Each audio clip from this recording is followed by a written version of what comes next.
Bible में क्या है, पतरस ने पूरी रात मेहनत करी और बाइबल कहती है उसने एक भी मछली ना पकड़ी।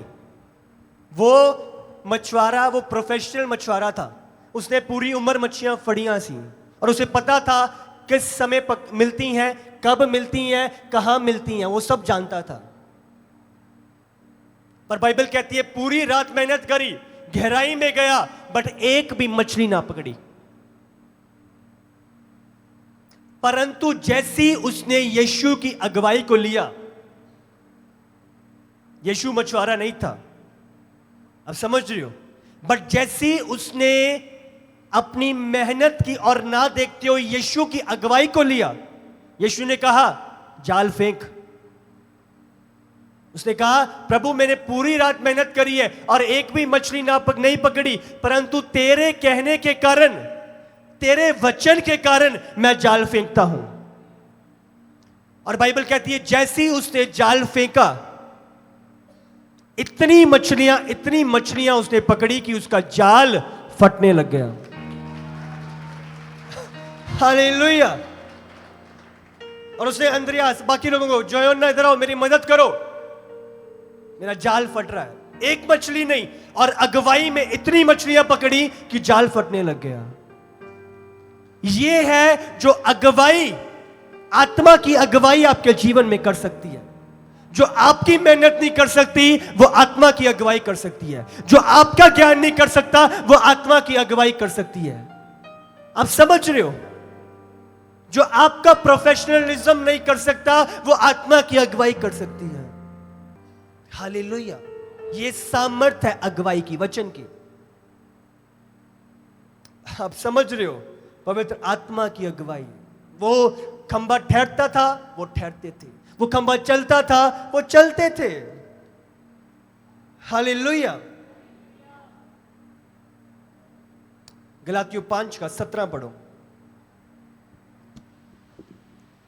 क्योंकि शरीर आत्मा के विरोध में और आत्मा शरीर के विरोध में लालसा करता है, और ये एक दूसरे के विरोधी हैं, इसलिए कि जो तुम करना चाहते हो वो ना करने पाओ। हालेलुया। क्योंकि शरीर आत्मा के विरोध में और आत्मा शरीर के विरोध में लालसा करता है। अब समझ रहे हो? दोनों एक दूसरे के खिलाफ काम करते हैं, एक दूसरे के ऑपोजिट हैं,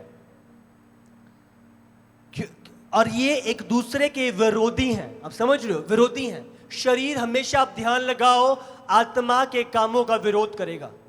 अगर आत्मा बोल रही है प्रार्थना करो तो शरीर को सुस्ती आएगी, शरीर को नींद आएगी, कोई गल नहीं कालू कर लांगे, बहुत थक चुके हैं। अगर आत्मा उपवास के लिए बोलेगा आपको तो शरीर को बहुत भूख लगेगी, शरीर को चंगे छोले भटूरे दिखाई देंगे, हाँ, या टिक्कियां दिखाई देंगी, और आपके शरीर, आप फाइट होएगी। आत्मा बोल रही है कि मैं उपवास में हूं, शरीर बोलेगा कोई गल नहीं, आज छड़, कलू शायद ना मिले, कलू उपवास करांगे। तो आप समझ रहे हो? इधर आप एक फाइट को देखते हो। शरीर और आत्मा एक दूसरे के विरोधी हैं। और आगे हम पढ़ते हैं, इसीलिए कि जो तुम करना चाहते हो वह ना करने पाओ। शरीर क्या कर रहा है? आत्मा के विरोध में फाइट कर रहा है। उसका मेन मकसद क्या है? कि आपको आत्मा के कामों में आगे बढ़ने से रोके। अगर मैंने उपवास में जाना है तो वो रोके। अगर मैंने प्रार्थना करनी है तो वो गलत फोन कॉल्स ले आए, गलत कोई मैसेज कर रहा है, आपको व्यस्त कर दे कि आप प्रार्थना में ना रहो। कोई आपको उसी टाइम में कोई दोस्त का कॉल आ गया, हाँ भी चल घूमन चल दिया, चल गड्डी से चल दिया। आपको शरीर हमेशा, आप ध्यान लगाओ, वो आत्मा के कामों के विरोध में चलता है। संगति में आना है, उसी समय फोन आ गया, जी आज जरूरी आना है ऑफिस, आज संडे की कोई छुट्टी नहीं मिलेगी, आज चलो घूमन चलिए, संडे संगति का दिन है, आप समझ रहे हो? आत्मा कह रहा है मुझे संगति में जाना है, मुझे प्रभु की प्रेजेंस में जाना है, और शरीर की लालसाएं आत्मा के विरोध में काम कर रहे हैं। हालेलुया। प्रभु का वचन कह रहा है आप आत्मा के अनुसार चलने के लिए बुलाए गए हो। हालेलुया।